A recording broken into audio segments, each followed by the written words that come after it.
The queen who was erased from history. The real story of Hatshepsut. Chapter 1. Birth of a royal daughter, circa 1507 BCE. Around 1507 BCE, Hatshepsut was born into Egypt's powerful 18th dynasty. She was the daughter of Pharaoh Thutmose I and Queen Ahmose. Unlike ordinary women, she received royal education, learning politics, religion, and administration. From a young age, she held the title God's Wife of Amun, giving her strong religious authority in Thebes. This role would later help her rise to unprecedented power. Chapter 2. Queen and Regent, c. 1493 BCE. Hatshepsut married her half-brother Thutmose II, following royal tradition. When he died around 1493 BCE, the throne passed to his young son, Thutmose III. Since the boy was too young to rule, Hatshepsut became regent. Initially, she governed in his name, but within a few years, something extraordinary happened. Chapter 3. Rise of a female pharaoh, circa 1479 BCE. Around 1479 BCE, Hatshepsut declared herself pharaoh, something almost unheard of for a woman in ancient Egypt.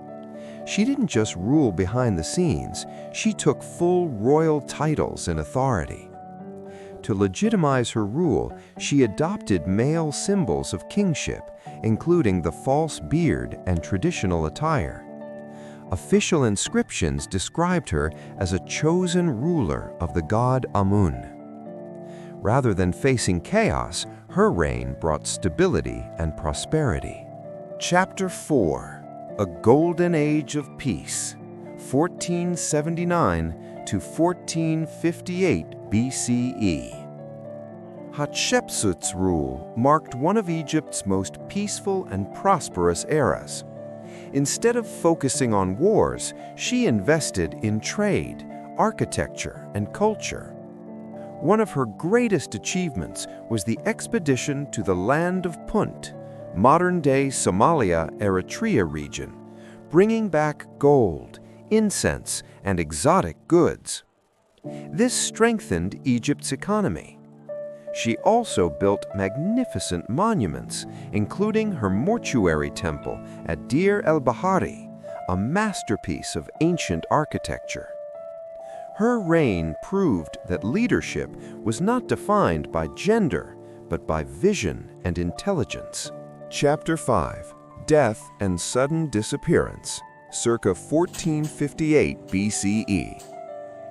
Around 1458 BCE, Hatshepsut died after ruling for over 20 years. After her death, Thutmose III became sole ruler. At first, nothing unusual happened, but years later, a mysterious campaign began. Her statues were destroyed, her images defaced, and her name erased from monuments. It was as if history itself was trying to forget her. Chapter 6. The Erasure, circa 1440 to 1400 BCE. Decades after her death, systematic efforts were made to remove Hatshepsut from historical records. Her statues were smashed, inscriptions altered, and her achievements credited to male rulers. Historians believe this was done during the reign of Thutmose III or later rulers, possibly to restore traditional male succession or eliminate the precedent of a female pharaoh. This was not simple destruction, it was deliberate historical erasure. Chapter 7. Rediscovery, 19th to 20th century CE. For thousands of years, Hatshepsut remained forgotten, but in the 19th century, archaeologists exploring Egypt began uncovering clues. Hieroglyphs, temple carvings, and statues revealed the story of a powerful female ruler hidden beneath layers of alteration. In the early 20th century, excavations at Deir el-Bahari confirmed her identity and achievements. Later, her mummy was identified in 2007, bringing her story back to life. Chapter 8: Legacy of the Forgotten Queen. Today, Hatshepsut is recognized as one of ancient Egypt's greatest pharaohs. Her reign challenged gender norms, proved political brilliance, and left behind architectural wonders. Her story is not just about power, but about how history can be shaped, altered, and even erased. Conclusion.